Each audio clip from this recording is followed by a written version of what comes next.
Na perícia, na polícia? Na minha vida profissional como um todo?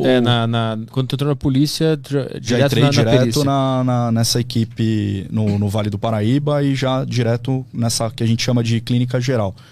Isso aqui que eu falo que tem uma grande diferença, né? Eu sempre gostei muito de homicídio. É meio estranho falar isso, mas o quebra-cabeça do homicídio é muito bacana, né? Mas perícias de interior têm suas peculiaridades, né? Tipo quais? Tipo, furto de gado, 4 vacas dentro de um Uno. Quando te acionam, você não tem noção como eu fui zoado por causa disso. Tem um amigo do meu sogro e fala, ó, o cara dos gado aí.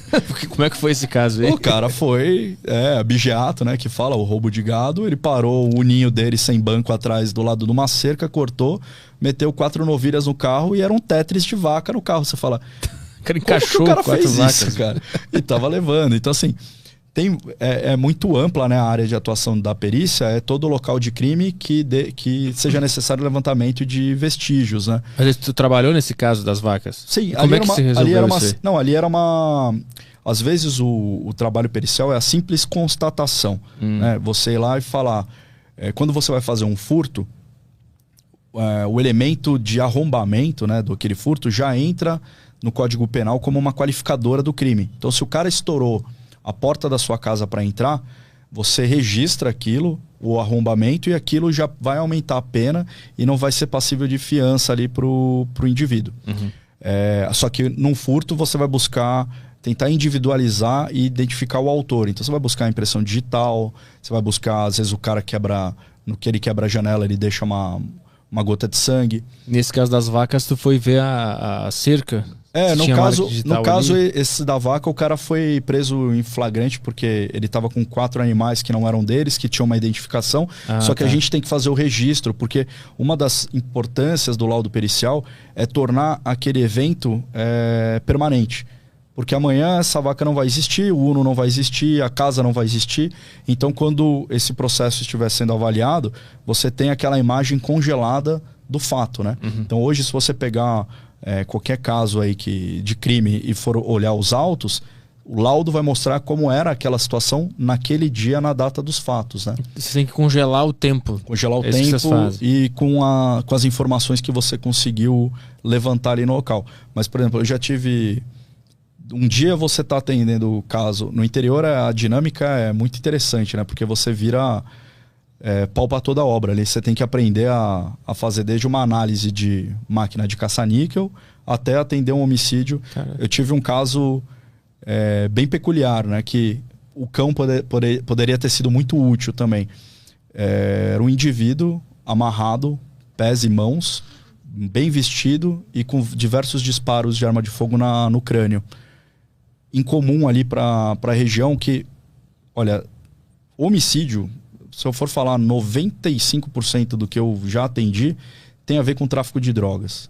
Normalmente, infelizmente, um adolescente com tatuagens que fazem menção à criminalidade, normalmente com trocado de dinheiro no bolso, às vezes ainda com a droga no bolso, ou é um dependente, ou é uma briga de ponto de venda. Normalmente está associado a isso. Então, quando você já pega alguma coisa diferente, que nem uma criança, que nem esse... Eu olhei e falei, pô, o que esse cara aí, super bem vestido, aqui no meio do nada, né? Numa ponte entre duas cidades. Ele estava amarrado numa ponte? Tava no chão com as mãos amarradas atrás e os pés amarrados. Em cima da ponte. E aí, revirando ali os bolsos do indivíduo, a gente achou um token de banco, e aí ele tem um código de barras atrás. Aí eu falei, ó, investigação, isso aqui é legal, vou registrar, vou lacrar, passar para vocês, mas vale a pena vocês fazerem o mais rápido possível o levantamento na agência para tentar saber se é dele e se é ele. Porque uma das coisas a primeira coisa a tentar fazer é qualificar a vítima, né? Saber quem que é aquela pessoa. Ele não tinha nenhuma carteira, nenhum documento. Só um token de banco, que loucura. E no outro bolso tinha uma coisa bem peculiar. Alguns carros sedã de luxo, eles têm uma alavanquinha, né, uma trava no porta-malas, que é uma trava antipânico. Normalmente ela é fluorescente, que nem um interruptor, e com um desenho assim do porta-malas aberto e a pessoinha pulando.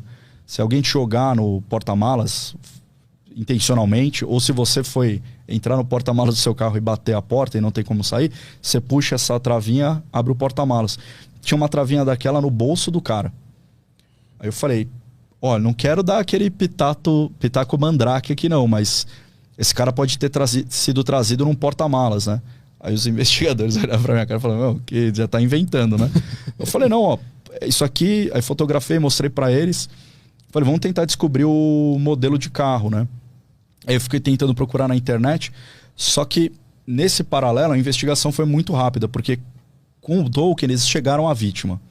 Com a vítima chegaram a família e o histórico do cara, onde ele morava, onde ele trabalhava. Do trabalho, chegaram na informação que ele tinha um carro da firma, que era um Cruze Sedan, né? Que é e esse eu pedi para, aí fui numa concessionária para ver, era compatível. E nisso a firma tinha os carros da firma tinham um rastreador. Então foi a coisa mais linda, né? Pegaram o histórico de deslocamento do veículo e viram que aquele veículo ficou parado numa residência a noite toda. E aí, no desenvolver da investigação, descobriram que aquele cara, que era casado, tinha família, ele tinha uma meninota lá que ele saía, e essa menina tinha um namoradinho traficante. Putz. E aí pegaram, levaram o cara para casa, depois levaram no porta-malas e executaram o cara. Estavam tentando tirar dinheiro dele. Acharam o carro, e aí seria interessante um trabalho com os cães, porque foi feito o luminol no porta-malas desse veículo. Quando a investigação vai fazer a oitiva desses suspeitos, né?